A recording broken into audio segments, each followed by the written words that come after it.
Welcome to whistle.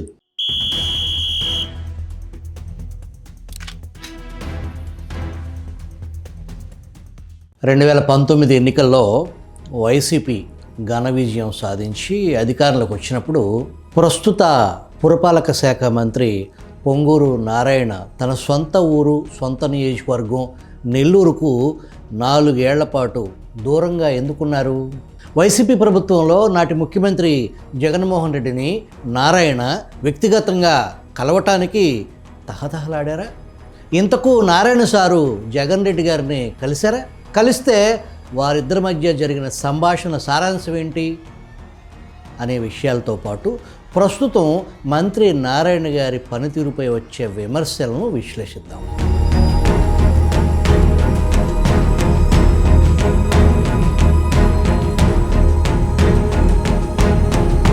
పురపాలక శాఖ మంత్రిగా నారాయణ పట్టుబట్టి సిఆర్డీఏ కమిషనర్, ఐఏఎస్ అధికారి కాటమనేని భాస్కర్ను బదిలీ చేయించారనే ఆరోపణలు బలంగా ఉన్నాయి. కాటమనేని భాస్కర్ అనే ఐఏఎస్ అధికారికి ఉండకూడని చెడ్డ లక్షణాలు చాలానే ఉన్నాయి. అవి ఒకటి, నీతి నిజాయితీతో పనిచేయటం, ముక్కుసూటితనం, రామ్ రామ్ జపన పరాయిమాల్ అప్న అనకపోవటం, రాజకీయ నాయకులకు భజన చేయకపోవటం, ఇటువంటి అవలక్షణాలు కలిగి ఉన్న అధికారి కాటమనేని భాస్కర్ అని చెబుతారు. మంత్రివర్యులకు నచ్చలేదు, ప్రభుత్వం పక్కకు తప్పించింది. ప్రస్తుతం భాస్కర్ మంత్రి లోకేష్ సారథ్యంలో రియల్ టైం గవర్నెన్స్ బాధ్యతలు చూస్తున్నారు. మరో ఐఏఎస్ అధికారి కన్నబాబును సిఆర్డీఏ కమిషనర్గా ప్రభుత్వం నియమించింది. అయితే కమిషనర్ మారినా సిఆర్డీఏ పనితీరులో ఏమాత్రం మార్పు కనిపించడం లేదని, సిఆర్డీఏ అధికారుల వైఖరి కారణంగా అమరావతి రైతులు నేటికి పడరాని పాట్లు పడుతున్నారని, సమస్య తీవ్రత పెరిగిపోవడంతో స్థానిక ఎంపీ, కేంద్ర మంత్రి పెమ్మసాని చంద్రశేఖర్ నేతృత్వంలో రైతులను భాగస్వామ్యం చేసుకుని సమస్యల పరిష్కారానికి ఒక ప్రత్యేక కమిటీ వేయాల్సిన పరిస్థితి వచ్చింది. ఇక్కడే అసలు ప్రశ్న మొదలవుతుంది. మంత్రి నారాయణ సమర్థవంతంగా సిఆర్డీఏను నడిపించగలిగితే ఈ కమిటీ అవసరం ఎందుకు వచ్చింది అనేది. మంత్రి నారాయణ తీరుపై అమరావతి రైతులు తీవ్ర అసంతృప్తితో ఉన్నారు. రైతులతో మాట్లాడే తీరు కసురుకోవటం కనిపిస్తుందన్న విమర్శలు వినిపిస్తున్నాయి. కాంట్రాక్టర్లను అవమానపరచడం, తాపీ మేస్త్రులతో మాట్లాడినట్టు మాట్లాడి వారిని కించపరచడం,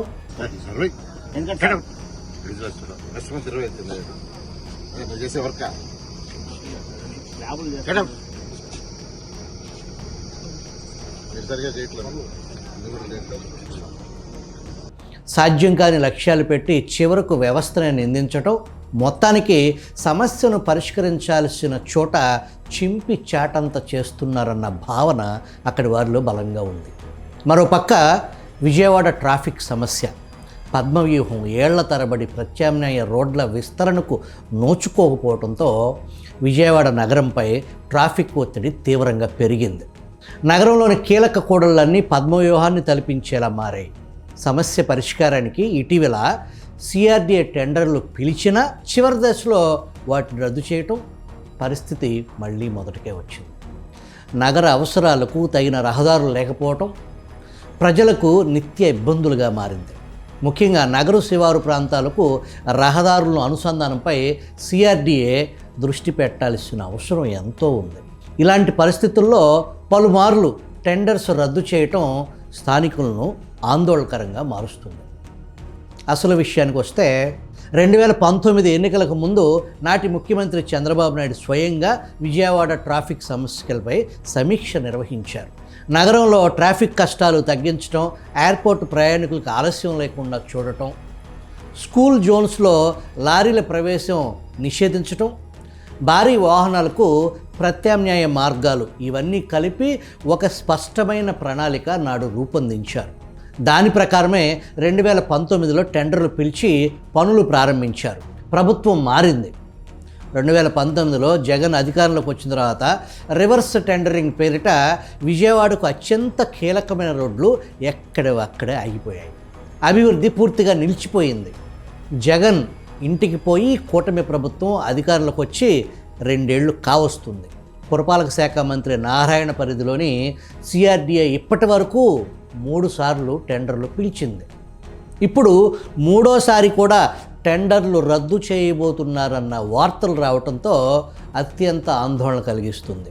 ప్రశ్న ఇక్కడ ఒక్కటే, టెండర్లు పిలవటం రద్దు చేయటం తప్ప అసలు పని ఎప్పుడు మొదలవుతుంది? అమరావతి రైతుల అసంతృప్తి ఒక పక్క, విజయవాడ అభివృద్ధిని మంత్రి నారాయణ పక్కన పెడుతున్నారా అన్న అనుమానాలు ప్రజల్లో బలపడుతున్నాయి. రాష్ట్రంలో కీలక నగరమైన విజయవాడ ట్రాఫిక్ సమస్యను పరిష్కరించకపోతే పాలనపై నమ్మకం ఎలా నిలుస్తుంది? సిఆర్డీ అంటే కేవలం ఫైళ్ల సంతకాలు చేసే కార్యాలయం కాదు, అది రైతుల జీవితాలతో, నగర భవిష్యత్తుతో ముడిపడి ఉన్న సంస్థ. మంత్రి నారాయణ వైఖరి మారకపోతే అమరావతి రైతుల అసంతృప్తి మరింత పెరుగుతుంది. విజయవాడ ట్రాఫిక్ సమస్యలు తీవ్రతరం అవుతాయి. ప్రభుత్వంపై ప్రజల్లో నమ్మకం దెబ్బతింటుంది. ఇప్పటికైనా మాటలకే పరిమితం కాకుండా టెండర్లు రద్దుల రాజకీయానికి ముగింపు పలికి భూమిపై పనులు కనిపించేలా చర్యలు తీసుకోవాల్సిన బాధ్యత పూర్తిగా మంత్రి నారాయణ గారిదే.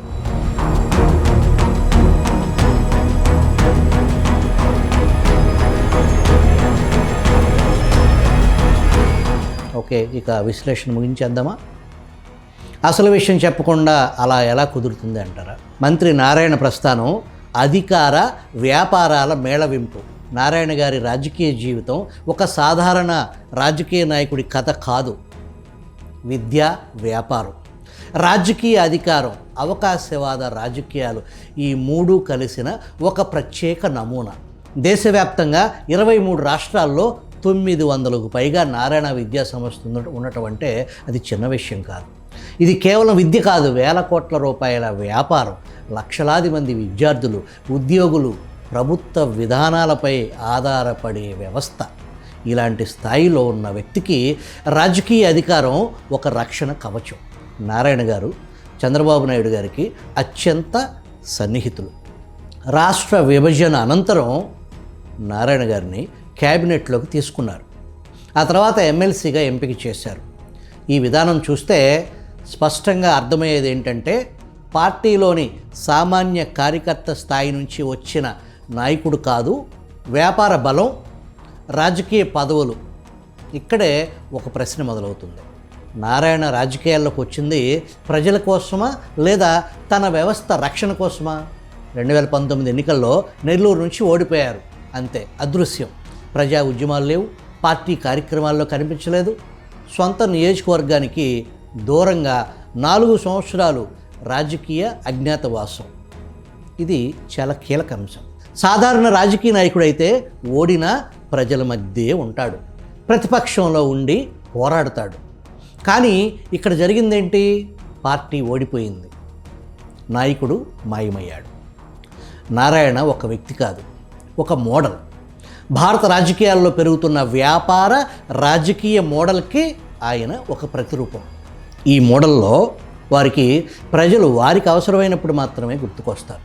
అధికారం ఉంటే రాజకీయాలు, అధికారం పోతే మౌనం, మళ్ళీ అవకాశం వస్తే రీఎంట్రీ. 4 ఏళ్ళు ప్రజలతో లేని వ్యక్తి ఒక్కసారిగా మంత్రి ఎలా అవుతారు? ఇది దేశవ్యాప్తంగా రాజకీయ పార్టీల రాజకీయాల్లోని కార్పొరేట్ కల్చర్ను చూపిస్తుంది. లీడర్లను తయారు చేసే ఫ్యాక్టరీ తెలుగుదేశం అని గర్వంగా చెప్పుకుంటారు. తెలుగుదేశం ప్రస్థానం మనకు అటువంటి నిజాన్నే తెలియజేస్తుంది. తెలంగాణలో నేటికి టీడీపీకి హార్డ్ కోర్ అభిమానులు, కేడర్ ఉందంటే బీసీ కులాల నుంచి లీడర్లను తయారు చేసి రాజ్యాధికారం పరిచయం చేసిన పార్టీ తెలుగుదేశం. మరి నేడు కార్పొరేట్స్ను నాయకులుగా ఎందుకు రుద్దుతున్నారు? ఆయా పారిశ్రామికవేత్తలు పార్టీలకు ఆర్థిక సాయం చేసి ఉండవచ్చు. మీరు తిరిగి అదే సాయం చేయండి. వారిని రాజకీయ వ్యవస్థలోకి ఆహ్వానించి మేము లీడర్లను తయారు చేస్తున్నాం అనటం ఎంతవరకు కరెక్ట్ అనేది అసలు ప్రశ్న. నాడు నారాయణ జగన్తో రహస్య భేటీ అయ్యారా? జేటాక్స్ మాట ఎందుకు వచ్చింది? నేను రాజకీయాల నుంచి తప్పుకుంటున్నాను, ఆరోగ్యం బాగోలేదు, అమెరికా వెళ్ళి స్థిరపడిపోతాను అనే మాటలు జగన్తో నారాయణ అనటం నిజమేనా? లేదా నాడు తన విద్యా సామ్రాజ్యానికి ఇబ్బందులు రాకుండా ఉండేందుకు తీసుకున్న వ్యూహమా? ఇక్కడే ప్రజల్లో వినిపించిన పదం జేటాక్స్. అంటే అధికారంలో ఉన్నవారితో రాజీ, వారి వ్యాపారాన్ని కాపాడుకునే రాజకీయ ఒప్పందంలో భాగమా? కానీ 4 ఏళ్ళు ఎలాంటి కేసులు ఎలాంటి వేధింపులు లేకుండా ఉండటం ఈ అనుమానాలకు బలం చేకూరుస్తుంది. కార్పొరేట్స్ను రాజకీయ పార్టీలు ప్రజా జీవితంలోకి ఆహ్వానిస్తే జరిగేది ఇదే కదా.